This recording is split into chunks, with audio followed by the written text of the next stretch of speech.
Alright, well that should have been like some weird enough thing. Hopefully that vibed with the music good. Or the trailer aesthetics. In this video, I'm going to be talking about some things that I may have missed from my initial trailer analysis in-depth breakdown. And I'm also going to be answering a few questions towards the end. Please do me a massive favor. A special thank you to these individuals right here, because without them, these videos really wouldn't be possible. Basically, my Patreon is to directly combat YouTube delisting my videos. They only show up in the algorithm for a couple of hours and then they virtually disappear. So if you all watching this want to consider joining, check out one of the links down below in the description. But let's jump right into it. House of the Dragon is going to be here soon. Zaldrizas, Buzdari, Ixas, Dao.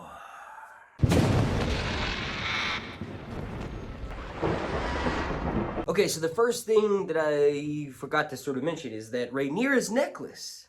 We have, like, you know, if you go to HBO Max's website or the app, or if you go to HBO app or website, you'll get like a 4K, a really clear version of the trailer. It may not necessarily be 4K, but it's a lot higher definition than the one that was uploaded to the Twitter, YouTube, Facebook, and shared on George R. R. Martin's page, right?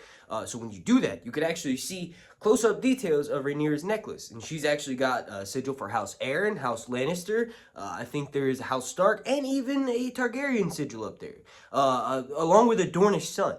Even though Dorne is not brought into the fold until much later in the story with Daemon, the young dragon, right? This is when the Targaryens don't have any more dragons, maybe 100 plus years or so before the events of the main series, Game of Thrones, right? But it's just interesting to see that she's basically got nearly the entire realm paying fealty to her. And one thing I do want to mention is that the aesthetics and the details on her costume look amazing. And then another thing, this was actually a mistake of mine. Like, I could still technically be right, because when Daemon comes back to lay down the crown of the stepstones, he does fly Syrax into the dragon pit and do it, right? But this dragon at the beginning of the trailer, the first one we see, is sort of flying right over King's Landing. Now, I've actually went back and looked at the leaks. Like, everybody said, yeah, it's probably not because the color was off. I even said that in my video. I was like, yeah, it's probably not. But it's definitely Syrax and Rhaenyra. When you cross-reference with the leaks, this is that famous scene that she has with Alicent. When, according to the leaked information that was sent to me through the DMs over on Twitter, speaking of which, make sure you go follow me at Sir_Hunts. That person mentioned that basically Rhaenyra is intimidating Queen Alicent in this scene. Like, not intentionally, but she's sort of just playing with her, right? So Rhaenyra flies over the city. This is right around the time when Alicent marries her father, and Rhaenyra lands her dragon, right, next to a wagon filled with choice meats. And I'm actually showing you leaked images from, you know, the filming process of this. And when she does that, Alicent is visually perturbed. She's having a conversation with most likely her father inside of her carriage. This thing looks freaking amazing. It wasn't actually shown in the trailer, but this all relates to that scene. Like, we see the beginning of it in the trailer with Rhaenyra flying her dragon over King's Landing, right near the Red Keep. Now, another thing that I kind of just glossed over is when they're at Harrenhal, right? There's a box that's being carried up to what appears to be a Great Council. This is the Great Council 101 AC. King Jaehaerys is technically not at this, but I've been sent leaked information again through the DMs that said he will potentially be there.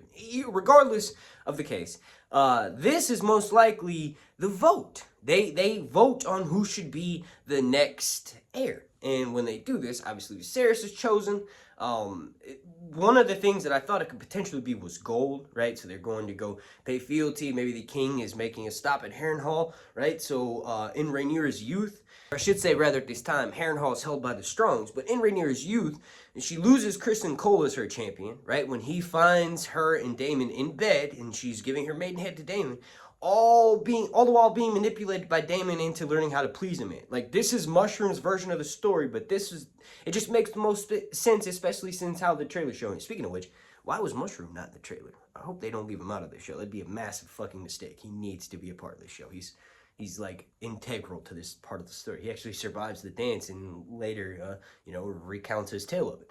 But anyway, this is probably when we'll see Varys Strong, Lionel Strong's children for the Varys Strong, pretty much. Larry Strong, the clubfoot, and Harwin Strong Breakbones, right? So we're probably going to see them at this Harrenhal tourney because eventually Harwin becomes Rhaenyra's champion after her and Kristen Cole and Daemon all have a fallout, right? And then eventually Larys becomes, the Clubfoot becomes the Master of Whisperers, right? So he and Mysaria are kind of like Varys on the show, like Varys, right?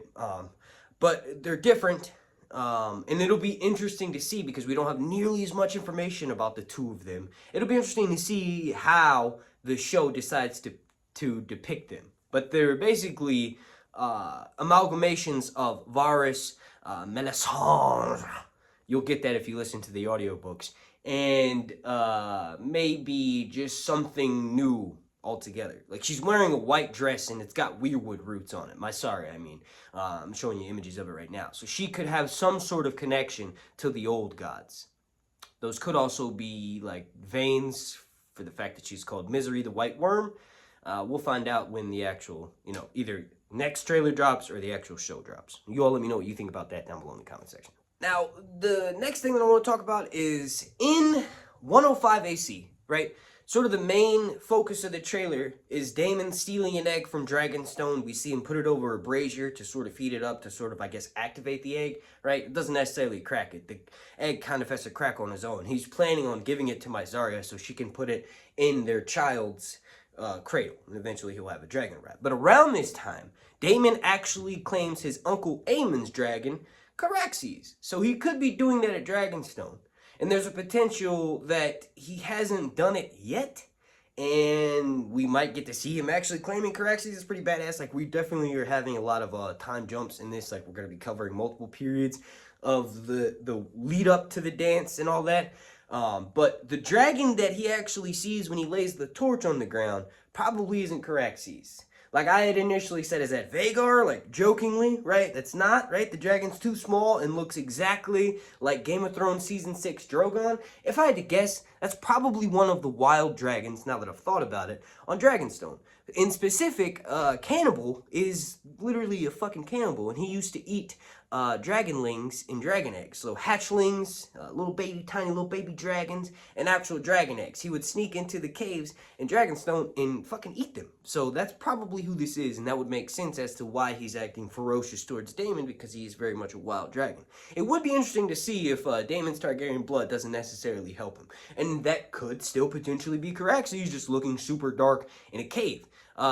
Black dragons are separate from red dragons, but they're of the same lineage. So I've mentioned before that one of the ways, in my opinion, that the Valyrians of old used to get specific dragons, like how black ones are really big, red ones, Caraxes in particular, are super vicious and terrible, right? Caraxes is able to take down a dragon twice its size, right? Is by selectively breeding the dragons for specific traits. Very much how we've done with dog breeds, how we got wolves into fucking little tiny Shih Tzus, right? It's selective breeding. This is what the Valyrians did of old to get these dragons. So if that's the case, maybe Caraxes has a little bit of a black dragon in him, and in the darkness, he looks really dark, but when he comes out into light, we'll get the red and terrible and red dragon that Matt Smith has described in his interviews and that we all read about in the Fire and Blood book. Okay, and real quick, the last two things that I noticed from the trailer, one of them is when Alicent is charging towards Rhaenyra and about to stab her with the cat's paw dagger, the same one that is used to hold against Ned's throat, the same one that kills Littlefinger, right? This is Viserys' dagger. We've seen him wearing it. He probably gives it to Lucerys, and Lucerys uses it to cut out Aemon's eye. And in the trailer, we are watching the aftermath of that. Basically, it looks like Alicent tries to stab Rhaenyra, and a gold cloak grabs that knife, and she never connects. But when you split frame it and slow it down, you can actually see little baby Aemon behind her. Now, they haven't officially announced the cast, but we know from the leaked images, and I'm showing you pictures of them right now. These are the older and younger versions of the actors. Tom Glenn Carney is playing Aegon II, Ewan Smith is playing Aemon, and Fia Saban is playing Helena. They will probably be featured heavily in the next trailer. Thank you all so much for watching. My name's Mark, and Zaldrizas Bustari. Thanks to these individuals right here. And it's almost over, actually. please slap a like on this and make sure you're subscribed and have those notifications turned all the way on. I'm about to start kicking out content into Overdrive. Oh wait, I've already been doing that. Check the links down below in the description to go watch some of those other uploads involving some of the other Song of Ice and Fire books, mainly predictions for Winds of Winter.